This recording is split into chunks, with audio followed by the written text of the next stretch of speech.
अस्सलाम वालेकुम viewers, welcome back to my YouTube channel daily tips with Asma. लिंता नाम का शुमार लड़कियों के नामों में होता है। लिंता एक इस्लामी नाम है। लिंता नाम की इब्तदाई तारीख अरबी ज़बान से निकलती है। लिंता नाम की लड़कियों के लिए खुशकिस्मत नंबर 5 माना जाता है। लिंता नाम की लड़कियों में ज़्यादातर लड़कियां मज़ाकिया तबीयत की पाई जाती हैं। लिंता नाम की लड़कियों की जहानत बहुत तेज़ पाई जाती है।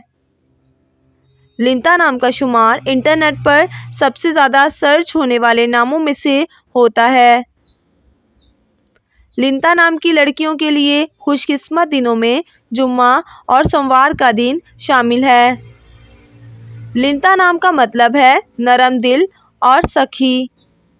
खुशकिस्मती वाली धातों में हिस्सों के हिसाब से चांदी शामिल है।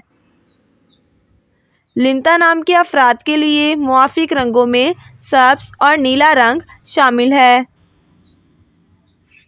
लिंता नाम के अफराद के लिए खुशकिस्मत पत्थरों में मरकत पत्थर शामिल है।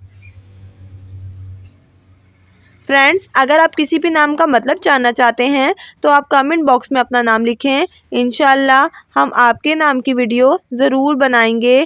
Thanks for watching. अल्लाह हाफिज़।